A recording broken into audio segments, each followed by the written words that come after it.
Hola, ¿qué tal? Les saludo, soy Francisco Rodríguez. Me da muchísimo gusto darle la bienvenida a este espacio de MXN Televisión. Este es el Índice Flamígero y hoy contamos con la presencia nuevamente de mi querido, pero sobre todo admirado, doctor José Newman. Pepe, ¿cómo te encuentras? Me da un gran gusto verte nuevamente. Gracias, mi querido Pancho. Te agradezco muchísimo la invitación. Pues me encuentro ronco, mano. Ya ves que luego del COVID así quedé y tengo días peores. Por ejemplo, hoy. La voz sí un poquito Cascadona, cascada, cascadona, sí. pero la mente más ágil que nunca. Ay, Y gracias, yo man. apelo a tu buena Gracias. memoria. Gracias, man. Hoy que se platica mucho, se habla de que nos van a imponer una reforma electoral al estilo 4T.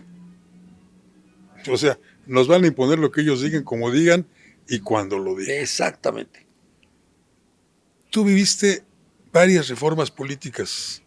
Viviste, claro, desde la primera, aquella que en 1977 promulgaron José López Portillo y el gran secretario de Gobernación, que fue Jesús Reyes Heroles. Así es.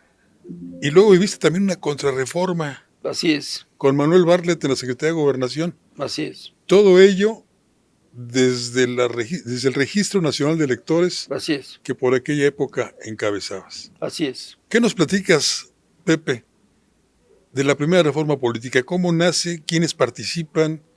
¿Cuál era el objetivo y por qué? Primero, una vez más, te agradezco la oportunidad. Me das la oportunidad de hacer memoria. Son tiempos muy gratos para mí, debo mencionarlo, de tal manera que recordar esas épocas me da mucho gusto y mucha satisfacción. Yo había conocido al maestro Reyes Heroles siendo yo muy chamaco, y lo conocí por mediación de un hombre muy eminente, nada que ver con la política, un hombre religioso de corte oriental, que era vecino de don Jesús, a quien yo conocí a través de un nieto o una nieta. Y en esa casa yo conocí a don Jesús, que iba a visitar a esta persona muy, muy memorable. Tiempo después, siendo yo chamaco todavía, 16, 17 años, tuve la oportunidad de que don Jesús me ofreciera chamba, que fue una gran oportunidad a esa edad, gran Ya oportunidad. lo creo. Y mi chamba consistía en leerle algunas cosas que él quería refrescar en su memoria, porque tenía una cantidad de libros y de lecturas inagotable. Pero como él decía, a veces quiero recordar dónde encontré tal idea o tal párrafo. Tengo la sensación de que fue en tal y cual libro. Entonces aquí está el libro, no lo rayes, no lo apuntes, no lo dobles y búscame ahí esta idea y si no está aquí, está acá. Y entonces fue un gran privilegio tener esa oportunidad. Tenía yo oportunidad de tener en mis manos libros muy valiosos y de tener una encomienda, buscar algo muy concreto y luego transcribirlo en unas tarjetas media carta.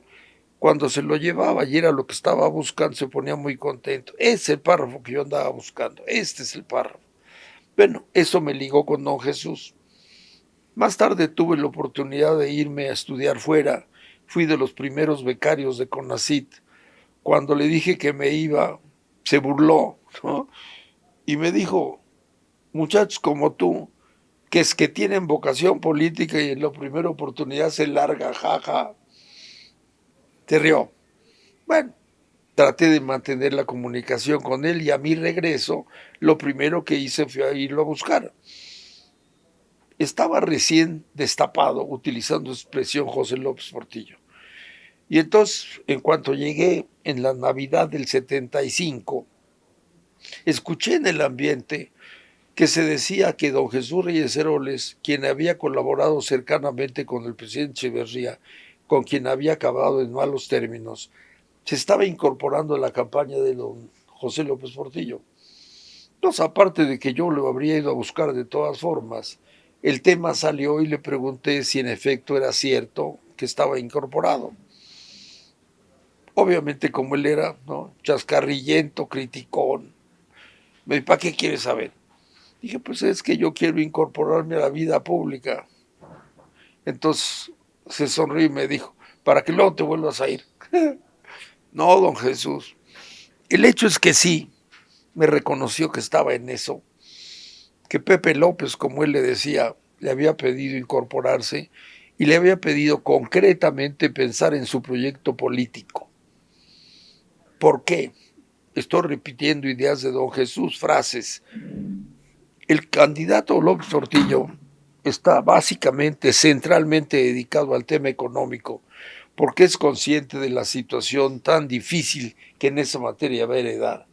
De tal manera que su atención está centrada ahí y me ha pedido entonces que me encargue del proyecto político, mientras él está ocupado en lo otro. Y en efecto, en eso estoy trabajando. Entonces tuve la suerte de que me incorporara en ese grupo que estaba pensando.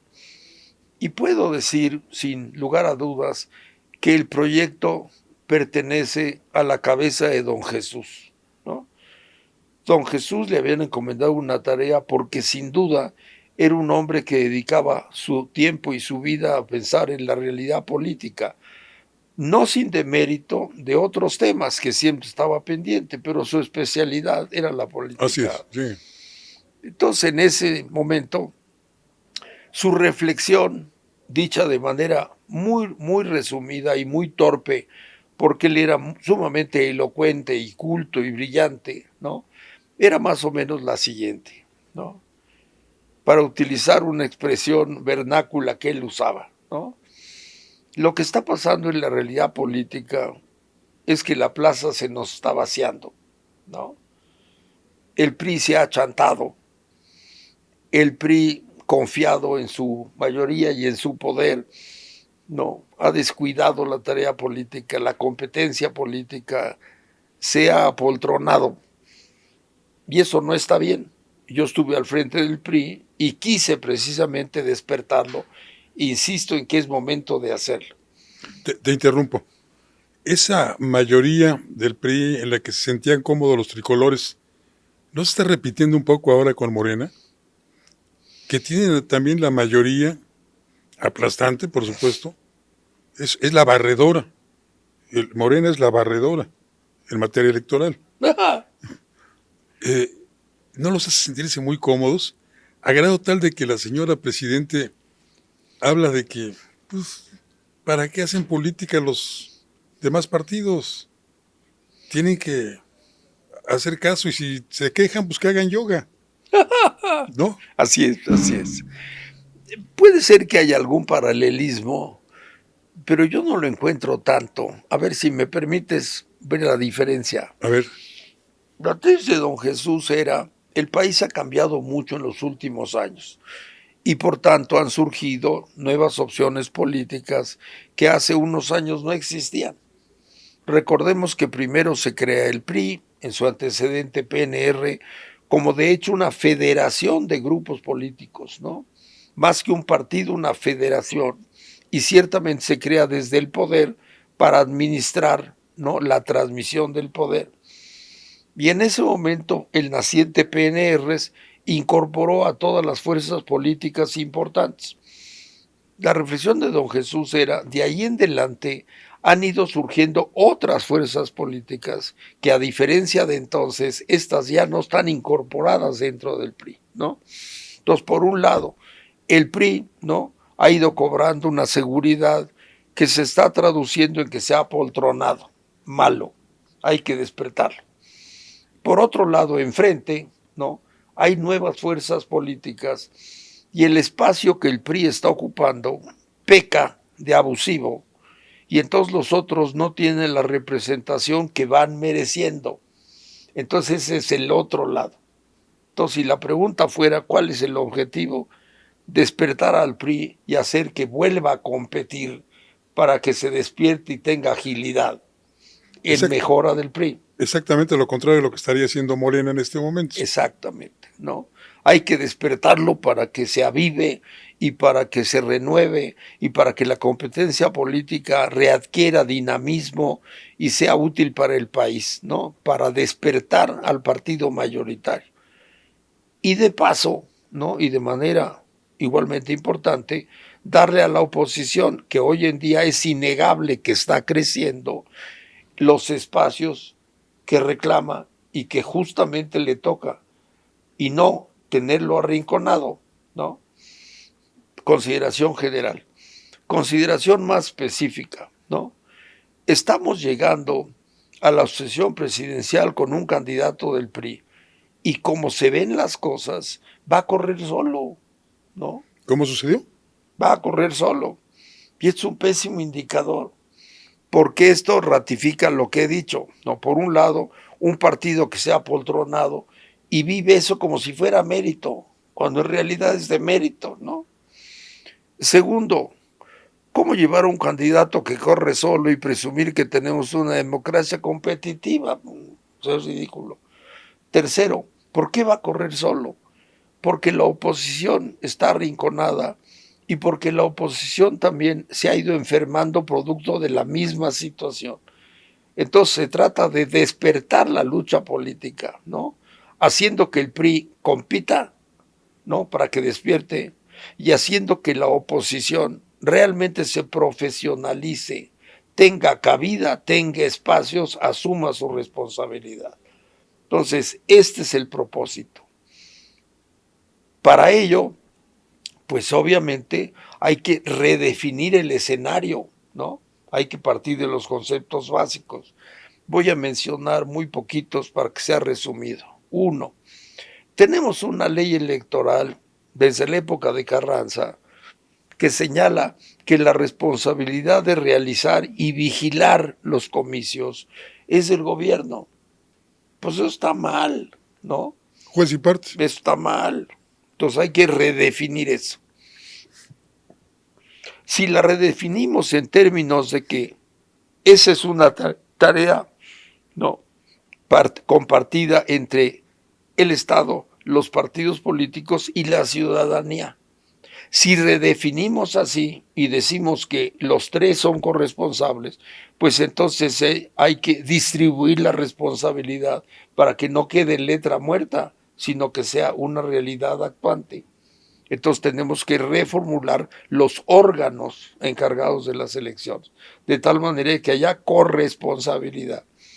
Tercero, si el partido se ha apoltronado porque ha ido cayendo en una cómoda sobrerepresentación, en demérito de la oposición que está arrinconada, pues tenemos que repensar la distribución para que cada quien ocupe el lugar ponderado que le corresponde, ¿no? Y cuarto, si todo eso es así, entonces hay que realizar un proceso de consultas para escuchar a todos. Es el momento de escuchar a todos, ¿no? Con esta idea en mente, que no es excluyente, sino incluyente, ¿no? Lo que queremos es, la tarea política es una tarea de corresponsabilidad. Por tanto, todos tienen que estar aquí. Segundo, sabemos de anticipado que lo que queremos es despertar la contienda política y no dormirla. Y tercero, para que eso se logre hay que darle a cada quien el lugar que se merece, ¿no? Yo creo que ahí hay una gran diferencia en el momento de hoy. Es exactamente lo opuesto. Entonces, don Jesús avanzaba, ¿no?, con sus colaboradores, algunos de ellos de muchos años, ¿no?, otros más recientes, otras gentes interesantes que le interesaba a él incluir, y en ese equipo tuve la oportunidad de colarme, y digo colarme porque yo no tenía los méritos para exigir estar presente, ¿no? Entonces mi tarea era, pues, aplicarme en todo lo que se pudiera ofrecer para ganarme un lugar en ese espacio. Don Jesús avanzaba, estamos en la campaña, durante la campaña, ¿no? Y entonces iba trabajando sobre sus ideas, ¿no? Con el auxilio de todos, a uno le encargaba una cosa, hay que estudiar regímenes electorales europeos, ¿no? A ver, estudiate el alemán, el británico, el francés, ¿no? Digamos, abogados que estudiaban, politólogos, ¿no? Por otro lado, hay que ver en el horizonte nacional, ¿no?, cuál es la realidad política, cuáles son los grupos políticos que están actuantes, ¿no?, para ver cómo les damos su lugar. Tenemos claramente un PAN que tiene nombre, entidad, perfil. Tenemos otros grupos más difusos, ¿no? Por ejemplo, estos grupos sinarquistas, ¿no?, que sin duda tienen presencia. habrá que perfilarlos, dónde, quiénes son. Y luego está este vasto concepto de la izquierda, ¿no? Que es más difuso de lo que parece, porque lo que sabemos están muy peleados entre ellos, ¿no? Entonces, ¿quiénes son? ¿Dónde están? Y hay que invitarlos a participar. Como no tenemos claro quiénes son, pues sabrá Dios qué forma quieran tomar para participar. Querrán participar como un solo partido, como varios, no importa, ¿no? Pero hay que hacerlos que participen de tal manera de avivar la contienda política y que el Parlamento se convierta en eso, ¿no? El escenario de la pluralidad para parlamentar, ¿no? Claro. Esa es la idea. Por tanto, esto va a traer como consecuencia modificaciones en la conformación de las cámaras, evidentemente, en la conformación de los organismos electorales, en la conformación de las cámaras. Dicho esto, entonces los partidos políticos deben ser redefinidos, ¿no? No como camarillas, sino como organismos de interés público, porque están para servir a la comunidad, ¿no? Y no como entidades ahí chipotudas, ¿no? Que deben servirse a sí mismos o están marginados, ¿no? Son instituciones públicas que deben servir a la vida en común, a la política, ¿no? Analizábamos el camino y él muchas veces nos comentaba que encontraba difícil irle presentando al candidato que andaba de gira los avances de esos trabajos, porque, repito, el candidato estaba muy concentrado en los temas económicos, ¿no? Entonces era difícil encontrar un espacio en su agenda para irlo informando de los avances en este tema. Don Jesús comentaba de manera lateral que le preocupaba lo que se estaba discutiendo en las mesas económicas, ¿no? Él estaba convencido que la situación económica era complicada, muy complicada, no era fácil encontrarle, pero tenía preocupación de lo que en esos escenarios se platicaba. Y su punto muy concreto era, entre que son peras son manzanas, ¿no? Pues el espacio que el tema económico está ocupando en la cabeza y en la atención del candidato vende mérito del tiempo que le pueda aplicar a lo que vamos haciendo. Pero pese a eso, nosotros vamos a seguir hasta encontrar la oportunidad. Se fue configurando la idea, ¿no? De tal manera de presentársela al candidato con el propósito de, si tenía bien aprobarla, pues una vez llegada a la Secretaría de Gobernación, que era lo que se apuntaba, ¿no?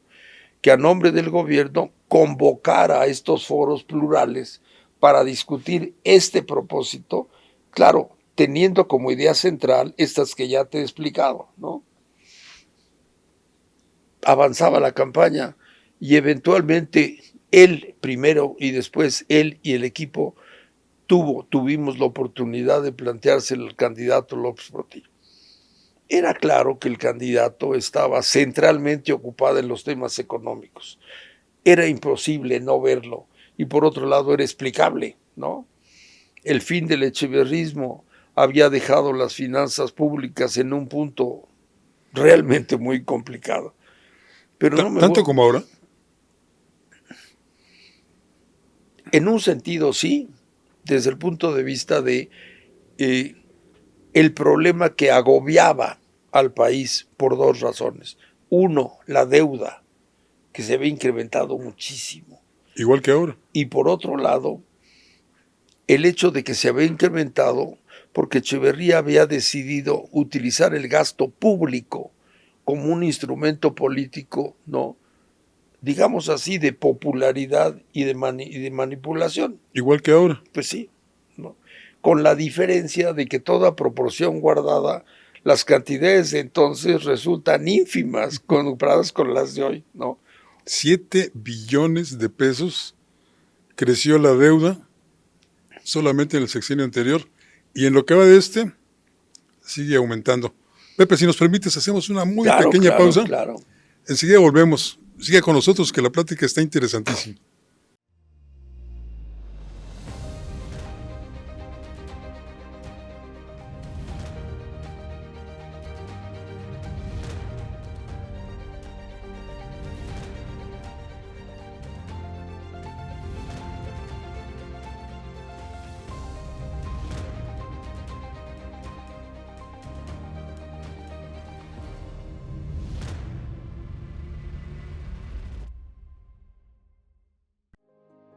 las cosas que queremos, los proyectos que empiezan, las ilusiones concretadas necesitan una asesoría legal y una base concreta. Notaría 64. Respaldamos tus actos legalmente.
Ver tus programas favoritos de MXN Televisión en tu laptop o computadora es muy fácil.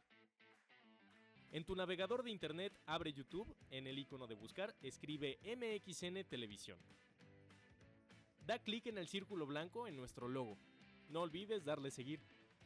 Te abrirá nuestro canal principal donde podrás encontrar todos los programas y cápsulas que hemos subido. Desde tu programa de Estado de los Estados, Fuego Cruzado, Atrévete a Leer, Reporte 10 y varias listas de reproducciones con los temas que más te gustan. Ahora, a disfrutar de tus programas favoritos.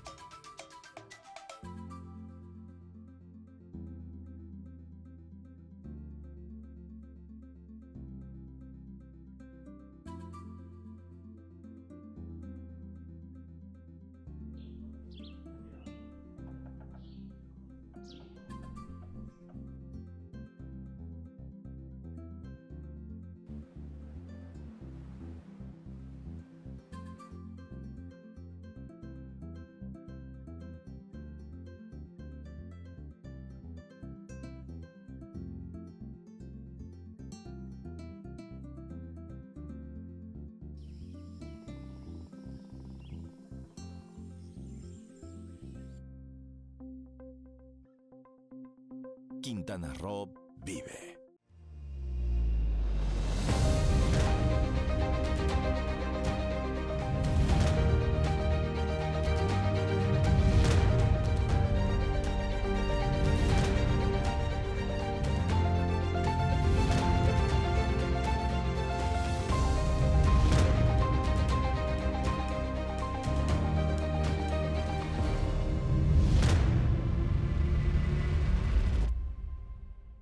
Qué bueno que sigue con nosotros aquí en el Índice Flamígero a través de MXN Televisión.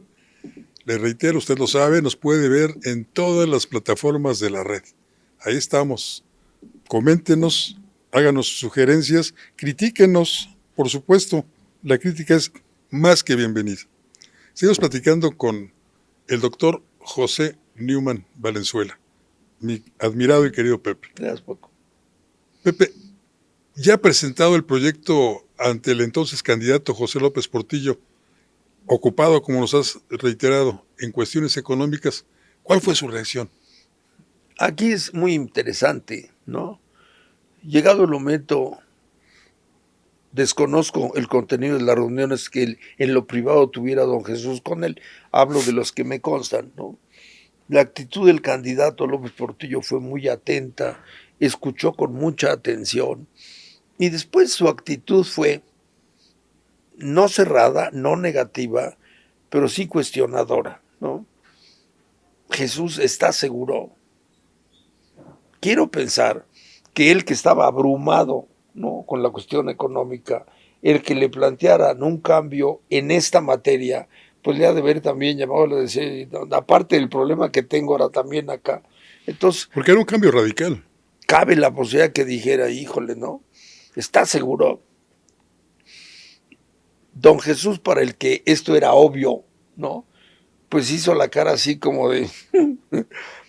Y entonces me acuerdo que su argumento primero fue en positivo, ¿no? Repitiendo lo que ya he dicho, ¿no?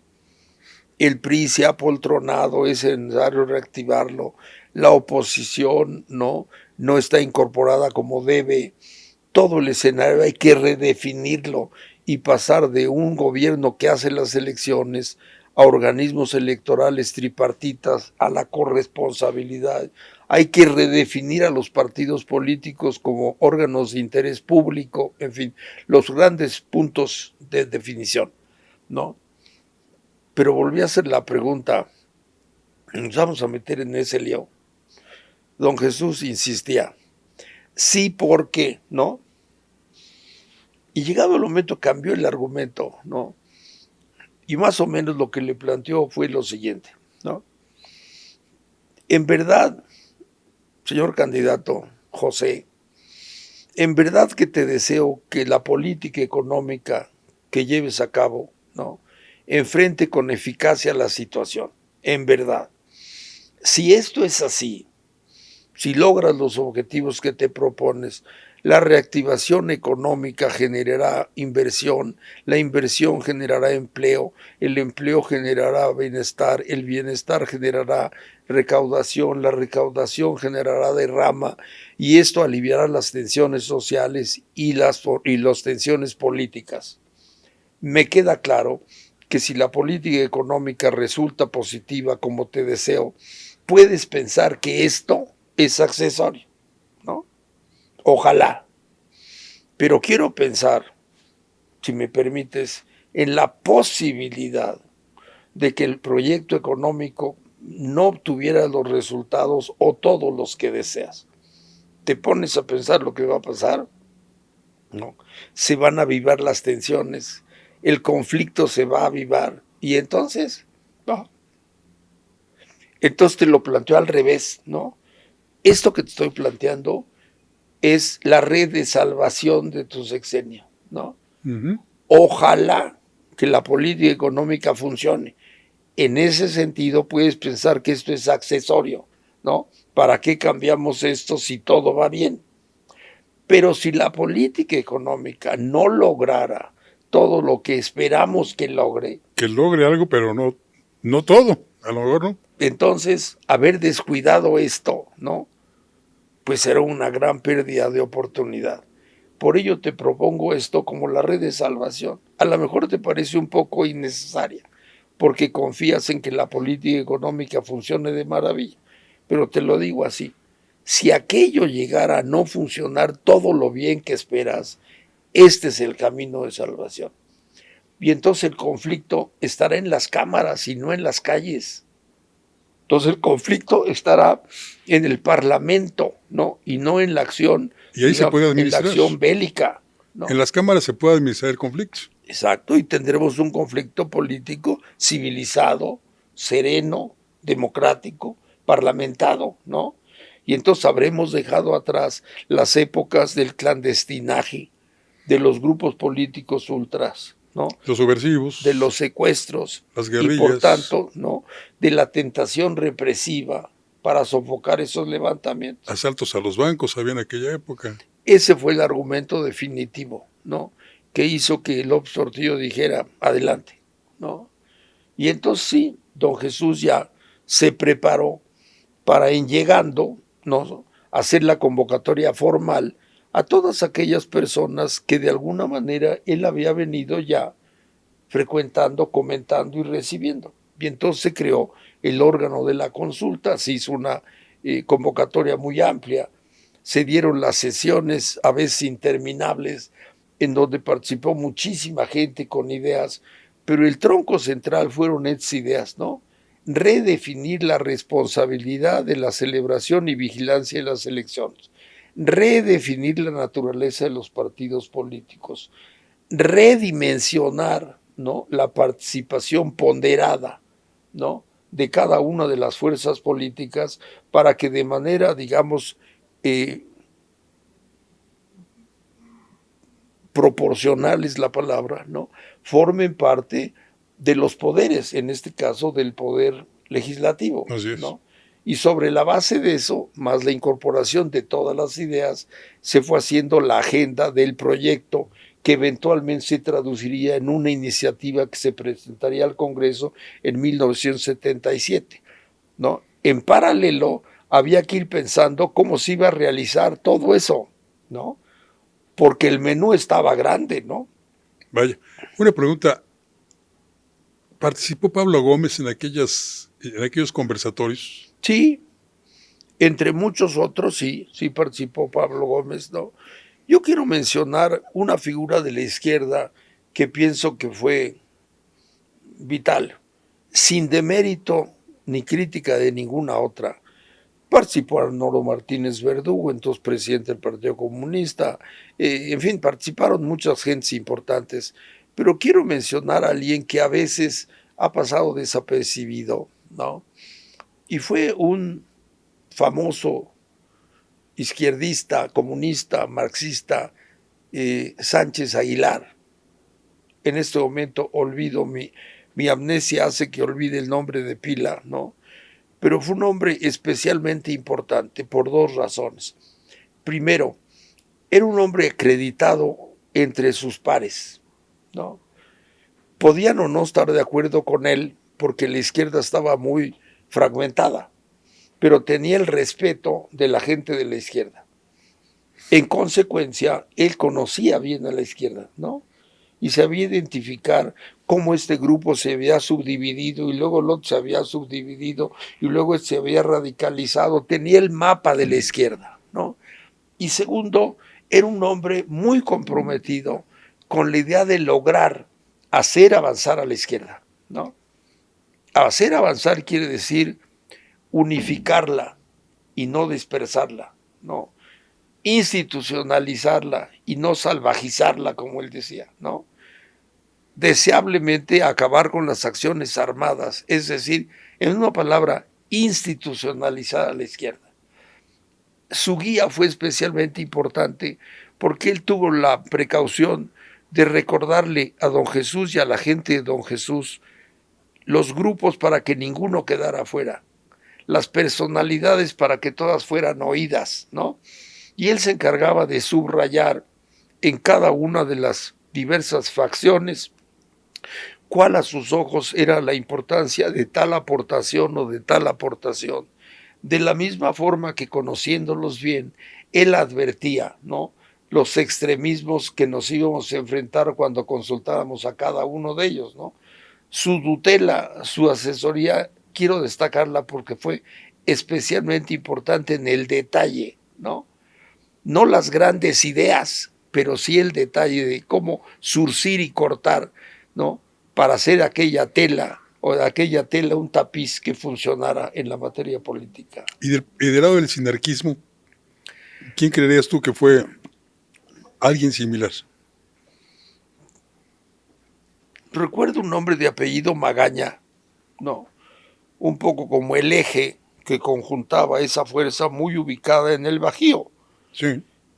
Y luego quien llegó a ser representante de ese partido, apodado del Gallito, Sí. porque su logotipo tenía un gallito, Un gallo, ¿no? sí. Curioso. Nunca entendí por qué el Gallito, pero así se le decía. Un licenciado Lezama, que llegó a ser el representante del partido del Gallito, ¿no? Él era era un personaje peculiar hasta en su anatomía y en su forma de hablar. Sí. Volviendo a la izquierda, en ese momento la izquierda era un variopinto menú. Desde el Partido Comunista, que era, digamos, el más reconocido, ¿no?, y sus personajes, y todos aquellos desprendimientos que había ido habiendo a lo largo de los años, ¿no?, que eran inúmeros. Yo recuerdo que, sin exagerar, eran decenas los grupos de la izquierda, decenas, ¿no? Perdón. Quizá 90 grupos. ¿Tantos? Y entonces voy a esto. La iniciativa redefine la responsabilidad de las elecciones, acorde con la LOPE, la Ley General de Organizaciones Políticas y Procesos Electorales, apodada LOPE, ¿no? Definía la corresponsabilidad entre el gobierno, los partidos políticos y la ciudadanía. Y eso implicaba dividir qué le va a tocar a cada uno, ¿no? Para que sea corresponsabilidad, subrayo, ¿no? Fue una reforma inclusiva, ¿no? En donde cada quien tiene lugar, su lugar, no cualquier lugar, su lugar. En consecuencia, redefinir los órganos en donde estuvieran representados. En consecuencia, redefinir los partidos políticos, no simplemente como organizaciones, sino organizaciones de servicio público. Deben servir, no servirse, servir al interés público. Y luego la clave era esto del asunto de la ponderación, ¿no? Si queremos que cada quien tenga su lugar proporcional, la pregunta es, si hoy celebráramos elecciones, ¿no? Ya no hablemos del pasado, ¿no? Ni hablemos del futuro, si hoy celebráramos elecciones, ¿cómo se distribuiría el voto? ¿Cómo? ¿No? Del PRI tenemos estadísticas electorales y sabemos que las tendencias de participación son estas, ¿no? Sabemos cuánto ha pintado el abstencionismo, sabemos cuál es la participación del voto PRI. Del PAN tenemos datos, ¿no? Del partido sinarquista menos, y de la izquierda que no ha participado, ¿cuántos? ¿No? Esa era la pregunta central. Y quiero destacar esto porque esto llevaba el tema al término de los números, ¿no? Si tú vas a invitar a todos a una fiesta, la pregunta es cuántas sillas pones, ¿no? ¿Cuántos irán a venir? ¿Por qué no te quieres quedar con invitados sin silla? Y tampoco te quieres quedar con sillas sin invitados. Entonces la pregunta es, hay que calcularle, ¿no? Y ahí lo curioso es que la izquierda en general tenía una actitud peculiar, ¿no? No quiero decir que todos, pero unos más, otros menos. Su actitud era, como no nos han dejado participar, ¿no? Entonces desconocen nuestra fuerza. Partamos de la base de que se les haya dejado o no, dejemos eso de lado, ¿no? Pues sí, no había estadísticas en la izquierda, eso era cierto. Ok, entonces la pregunta es, ¿qué porcentaje calculan ustedes?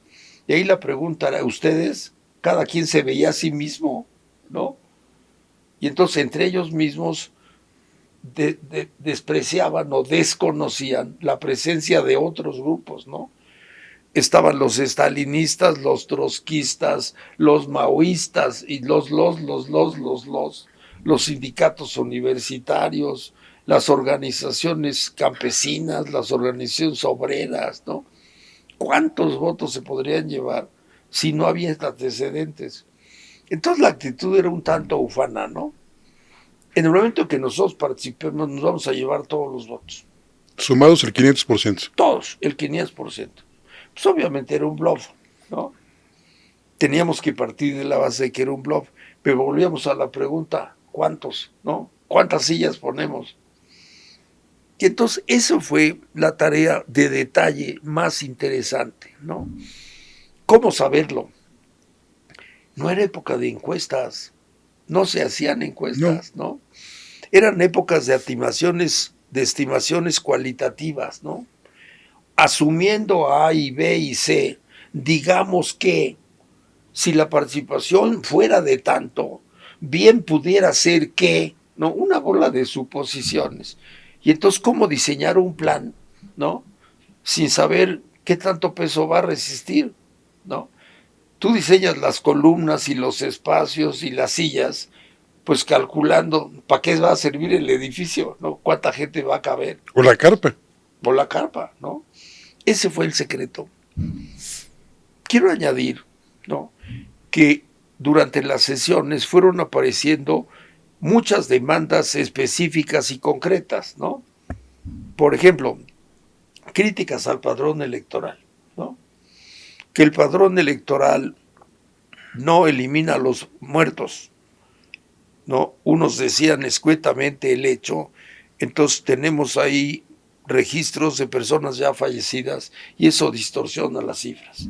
Otros añadían, es que los muertos votan, entonces es a propósito que no los borran para utilizar sus credenciales. Otros exageraban, los muertos son más que los vivos, ¿no? En fin, en cualquier caso hay que rehacer el padrón. Híjole, ¿te imaginas, no? O sea, reescribir al número de ciudadanos que pudieran participar a partir de la elección 79, ¿de cuándo estamos hablando? ¿No? A ver, el censo, pues el censo decía, pues muy probablemente sean del orden de 45, 50 millones. Inscribirlos. Y había suspicacias aún mayores porque yo recuerdo, yo tuve una de esas credenciales sin imagen, sin fotografía. Era un simple cartón donde constaba tu nombre, un número de padrón, de registro y para de contar. El distrito, nada más. A eso me voy a detener un segundo en este aspecto, ¿no? A mí me tocaba, ¿no?, ir pensando en, más allá del qué, cómo lo vamos a hacer, con qué lo vamos a hacer, cuánto va a costar, quién lo va a hacer. Por ejemplo, si redefinimos el número de distritos para redefinir la composición de la Cámara, entonces, ¿quién va a hacer la nueva geografía electoral? O sea, hay que redividir el país, ¿no? Se cae de Maduro que lo tenemos que hacer con el concurso de los partidos que participen, precisamente para que sea corresponsabilidad. ¿Cómo vamos a poner de acuerdo a todos los partidos en el modo de partir el país, ¿no?, en tantos o cuantos? Pues unos van a decir así sí, y otros van a decir ¿cómo lograr el acuerdo? Pero se caía de Maduro que era clave lograr el acuerdo, porque de no lograrlo, pues ahí estaría la crítica, ¿no? Una vez que se pusieran de acuerdo, había que hacer la cartografía. Es una tarea técnica. Si nos aventamos a hacer un nuevo padrón, ¿cómo? ¿Cuándo? ¿Con qué dinero? Siguiente, iba surgiendo, hay que reformular los documentos de la jornada electoral, las actas electorales, ¿no? Porque las actas que usamos les falta tal o cual dato, o porque se prestan a tal o cual, ¿no? Y porque además queremos que al final, cuando se haga la cuenta, se le entregue copia a todos para que todos tengan copia. Hay que redefinir la documentación. ¿No hay un paralelismo con este nuevo requisito de tener un documento biométrico como parte de tu identidad ahora? Pues en aquel entonces tú dices, bien, la credencial de lector, debo recordar, que era, ¿no?, un documento de cartulina, digamos, horizontal, de unos 15 centímetros por unos 8 centímetros, un papel grueso. Y entonces, en lugar de empadronarse, eran sitios de empadronamiento que se podían en las estaciones, en las iglesias, en los parques, donde la gente pudiera acudir. Y entonces se hacía un llamado previo a la elección de que por favor acudieran, ¿no? Los que no estaban inscritos, a inscribirse. Y los que ya estuvieran inscritos y habían acabado de domicilio, a avisar, ¿no? Entonces tú llegabas, hacías cola, y entonces una persona en la máquina de escribir metía la tarjeta que tenía 3 copias, una rosa, una amarilla y una azul. Y entonces tomaba los datos, apellido, nombre, año de nacimiento, edad, sexo, no voy a decir un albur, pero bueno, sexo, sabe leer y escribir, dirección, ¿no? Y entonces la sacaba, por favor léala. Entonces tú la leías, está correcto, sí, ahora póngale la huella y ahora fírmela. Entonces firmabas, ponías la huella, arrancaba la tarjeta de arriba y te la daba, y se quedaban con las copias. ¿Qué era la amarilla la que te quedabas? No, la de arriba era un poco caqui, y luego tenía así líneas de diversos colores. El tono general que se apreciaba era verde, era verdoso caqui, ¿no? Entonces fíjate, ¿no? En el acto mismo te entregaban tu credencial, que no tenía foto, y se quedaban las copias. Y entonces la pregunta es, ¿cómo hacen el padrón? En cualquier asociación es al revés, ¿no? Tú llegas, solicitas inscripción, pasas un trámite, te inscriben en la lista de los miembros de esa asociación y luego te entregan tu credencial. Así es. Aquí era al revés. Primero te entregan tu credencial y con las copias se las llevan y en algún momento harán la lista, ¿no? El procedimiento mismo estaba al revés, pero obviamente obedecía a una realidad, pues así se hacían las cosas, ¿no? No había computadoras. En el área electoral era un área pobre de recursos, ¿no? Si ya bien había computadoras, digamos, iniciales, los grandes equipos, pues el área electoral, ya no digamos el área electoral, gobernación, no tenía computadoras, no había computadoras. Entonces era una tecnología desconocida. Entonces la tarea era muchísima por realizarse. Era una tarea de gran calado. Y es mucho todavía lo que tienes que platicarnos, Pepe. Yo te invitaría a que sigamos platicando de este Sí, ¿cómo tema no? ¿Cómo en una no? ocasión ¿Cómo no? posterior, porque Claro. el tema ha sido tan apasionante que el tiempo se nos ha ido rapidísimo. Yo encantado, encantado. No sabes cómo te agradezco tu presencia Gracias a aquí ti, nuevamente. Pancho, gracias. Muchas gracias. Y gracias a usted que nos acompañó.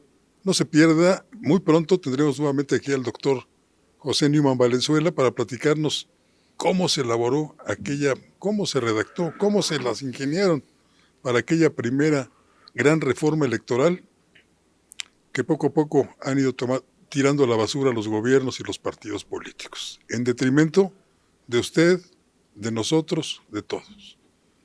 Soy Francisco Rodríguez, le agradezco su atención y lo invito para que la próxima semana nos encontremos aquí en otro índice flamígero. Recuerde, MXN Televisión en todas las plataformas.